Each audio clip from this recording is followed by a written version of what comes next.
Hello friends. In 1998, an American man bought a 75-acre island in the Caribbean, part of the US Virgin Islands, called Little St. James.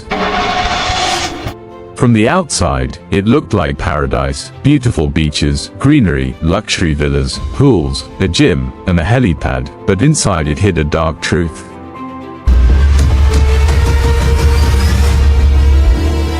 Locals called it Pedophile Island because girls aged 12 to 17 were trafficked and abused there. They couldn't escape because the island was surrounded by the sea. Many rich and famous people, including politicians, billionaires, and celebrities, visited the island. The owner was Jeffrey Epstein, who once taught math in Brooklyn but later became a financial advisor to billionaires, amassing a fortune of around $600 million. His friends included Bill Clinton, Donald Trump, and former Israeli Prime Minister Ehud Barak. Any comments on the alleged allegations of your connection with Jeffrey Epstein?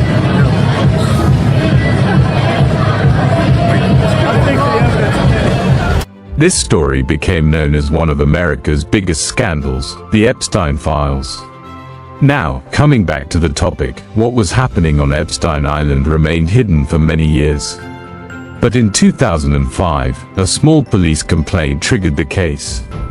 It was March 2005, in the Palm Beach area of Florida, when a 14-year-old girl and her parents filed a complaint at the local police station. The girl said that one of her classmates from Royal Palm Beach High School took her to a rich man's house, telling her she would only have to give a massage and would be paid $200 to $300. But when she arrived, something else happened. Epstein met her wearing only a towel, asked her to remove her clothes, and then molested her. When the police asked the first victim if she knew any other girls who had been to Epstein's house, she said yes. When the police asked the girl if she knew anyone else who had been there, she gave 2 names. When those 2 girls were questioned, they gave 2 more names, and then those 2 gave 2 more. The police were shocked. The chain just wouldn't stop. By the time they tracked 1 victim, 2 more would appear. Within a few months, the Palm Beach police chief had identified 35 victims, and dozens more were still being traced. The most heartbreaking part was that every girl's story was exactly the same. She led me up a staircase, and we made a right into Jeffrey's room, and Jeffrey laying naked on the massage table. Most of the victims were between 13 and 16 years old and came from poor families. Many had no parents, they were orphans, so there was no one to speak up for them. I really wanted this job, so I opened up to them. I said, look, this is an opportunity of a lifetime for me. I've been on the streets, I've been abused, and that's the worst thing that I could have done. Because I just let them know that I'm vulnerable and I'm their perfect type. The police realized this was not a small case. It was a properly organized operation. It was a pyramid scheme. Each girl was paid extra money for bringing in a new girl. Because of this, one girl would bring another, and that one would bring a third. In this way, a chain was formed, and most of these girls were under 18 years old. By May 2006, the Palm Beach police had built a complete case against Epstein. The case was so strong that by July 2006, the FBI also began its own investigation, which was named Operation Leap Year. A 53-page report was prepared, and statements from victims were collected from Florida to New York and New Mexico. Epstein was charged with international sex trafficking. 16 years old. I was 16. 17, 14 years old. This is me. This was me. This is me when I met Jeffrey Epstein. This is me when I met Jeffrey Epstein. There were 36 underage victims, dozens of witnesses, an FBI investigation, and such serious charges. A man like Jeffrey Epstein should have spent his entire life in prison. But the truth, friends, is that something else was happening behind the scenes. The federal attorney of Miami, Alexander Acosta, was making a secret deal with Epstein's lawyers. This deal seemed to be designed to protect Epstein. He only had to plead guilty to 2 minor charges of prostitution, and in return, he and his associates were granted immunity from all other criminal charges. That meant no other case could be filed against him. The most shocking part was that this deal was sealed, no one could even see it. Even the victims, the poor girls themselves, were not informed about it. Yet, under US law, it is mandatory to inform victims about any such deal. But no one did anything, nothing could be done. On June 30, 2008, Epstein appeared in court and, according to the deal, pleaded guilty to 2 charges. After that, he was sentenced to only 18 months in prison, just 18 months. During this sentence, Epstein was kept in the private wing of the Palm Beach County Jail. He was allowed to leave 6 days a week for 12 hours a day to work from his luxury office. This was such a first-class jail that Epstein only went there to sleep at night.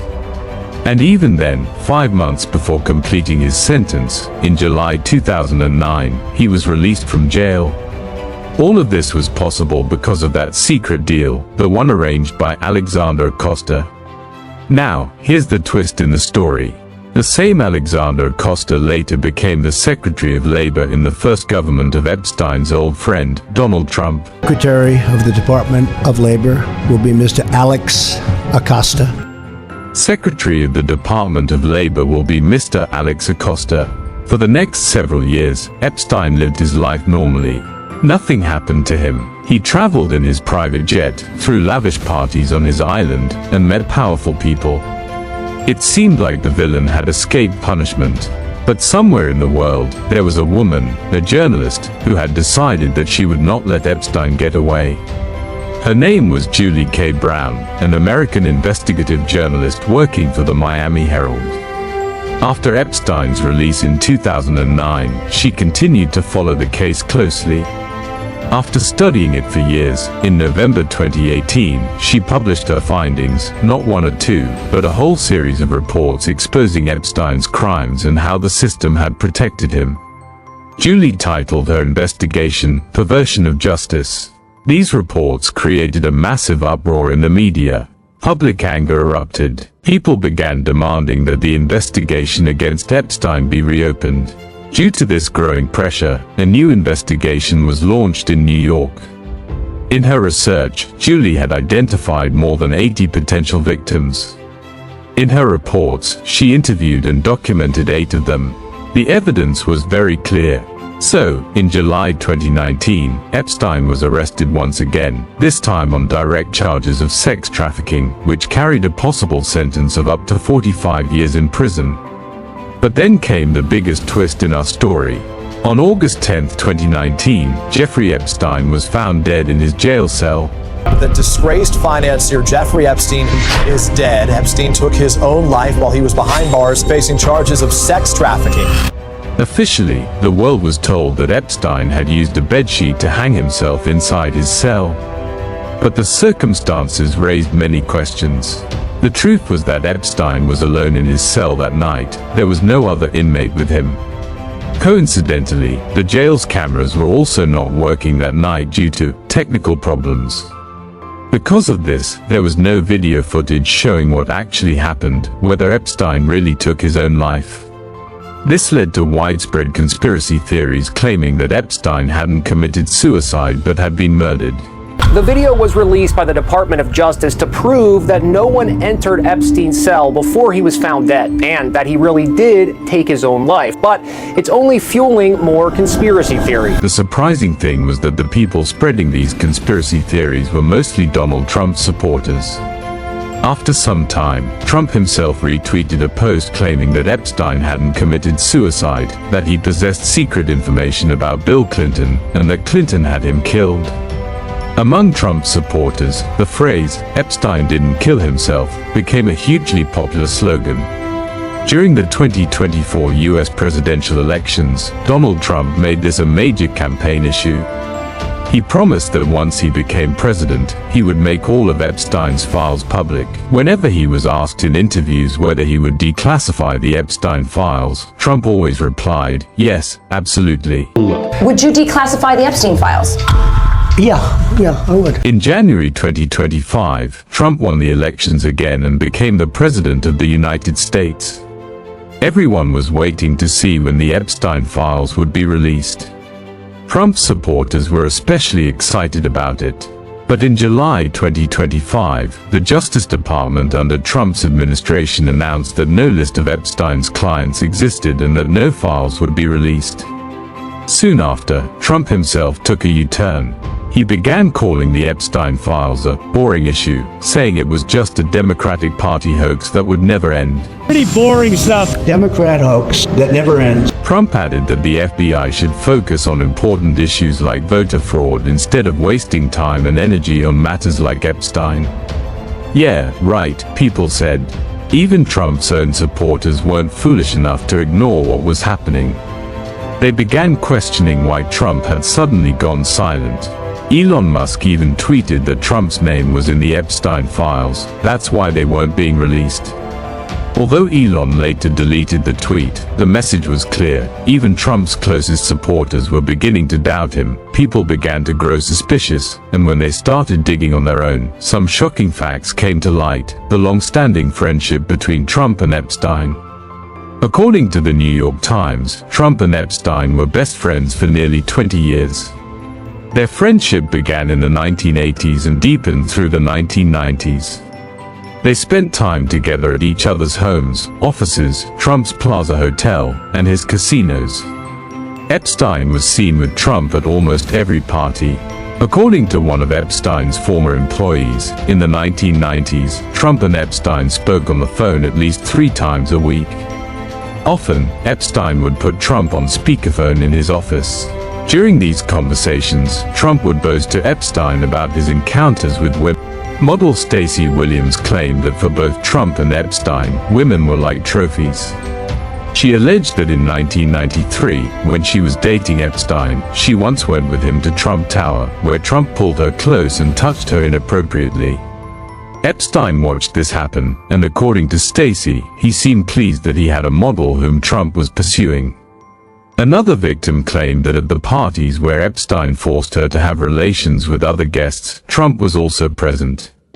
Trump even traveled on Epstein's private jets, the same jets where Epstein often sexually abused young girls. In 2002, Trump himself said about Epstein, "He's a lot of fun to be with. It is even said that he likes beautiful women as much as I do, and many of them are on the younger side." This clearly showed that Trump knew Epstein preferred younger women. Trump even signed a note for Epstein in his book Trump, The Art of the Comeback, writing, "To Jeff, you are the greatest." Because of this close friendship, conspiracy theories began to spread. Was Trump also among those whose names or damaging details might be hidden in the Epstein files? That's why many believed Trump didn't want the Epstein files to be made public. Rumors began to spread among the public, and the conspiracy theories grew so intense that the pressure became impossible to ignore. In November 2025, a bill was introduced in the US Congress demanding that the Department of Justice release all of Epstein's files within 30 days. When the bill was put to a vote, something rare happened. Politicians from both the Republican and Democratic parties came together to support it. This showed a major difference between the US and India. In India's parliament, political parties can use the anti-defection law to force their members to vote for or against a bill. But in the US Congress, members can vote however they choose. No political party can compel them. So, even though Trump didn't want it, the bill passed. On November 19th, Trump was forced to sign it. Some of his supporters were thrilled, believing that Bill Clinton would finally be exposed and that years of conspiracy theories would be proven true. But when December 19th arrived, the Department of Justice released only a few thousand files. Then, on December 23rd, another 300 documents were made public, but they were heavily redacted. More than half of the content was blacked out, making it nearly impossible to understand what was written. Still, when people examined the files closely, what they found was surprising. There was less about Clinton and much more about Donald Trump. Trump's name appeared repeatedly throughout the Epstein files. According to one email, Trump had traveled on Epstein's private plane 8 times. The same Trump who had always denied any close connection with him. Trump had always claimed that he had never been on Epstein's plane. But one of the emails revealed in the files contradicted that. It showed that Trump had, in fact, flown on Epstein's private jet 8 times. In another email sent to a reporter, Epstein wrote that Trump knew about the girls because he had once told Ghislaine Maxwell to stop all this. This meant that, according to Epstein, Trump was aware of what was happening but chose to remain silent and never informed the police. The new revelations were even more shocking. The FBI had received a call from a limousine driver on October 27, 2020, just before the US presidential election. The driver claimed that back in 1995, while driving Trump to the Texas airport, he overheard Trump on the phone saying, Jeffrey, and talking about abusing a girl. According to call records, 4 years later, in 1999, when the driver told this story to a woman, she went completely silent and then said, Trump and Epstein raped me. She told the driver that a girl had taken her to a fancy hotel or building where the assault happened. The Epstein Files also contained another document, a letter signed, J. Epstein. It was addressed to convicted sex offender Larry Nassar. The letter read, We have one thing in common, our love for young ladies. Even our president loves young girls like we do. But we are eating prison food, and he is the president.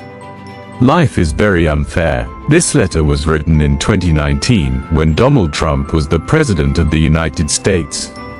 The most striking part was that the Department of Justice, which was supposed to remain neutral as a government body, began behaving like Trump's personal legal team. They dismissed the rape allegations as untrue and sensational. The letter was dismissed as fake, without any official report or verification. The same Trump who once used the Epstein Files as a political weapon before the elections was now trapped in it himself. The list of clients that went to the island has not been made public. The Epstein thing. But yeah, I'd be inclined to do the Epstein. I'd have no problem with. The list of clients who had visited Epstein's island still hadn't been made public. The very conspiracy theories that Trump's supporters had once spread were now turning against him. But there was another twist in the story. Not all of the Epstein files had been released yet. Over 1 million documents were still withheld from the public. The Department of Justice claimed that these documents were still being redacted, a process that could take several weeks. Even the files that had been released were heavily censored. Black markers covered names, dates, and entire lines. Many pages were half blackened, making them nearly unreadable. Yet, the redactions were done so poorly that in several files, the hidden words could be revealed using simple digital tricks, even by copying and pasting the text into another document. This raised the most important question: what else is still hidden in these files? It's claimed that Epstein had evidence against many powerful people, and that he kept a complete list of everyone who visited his island.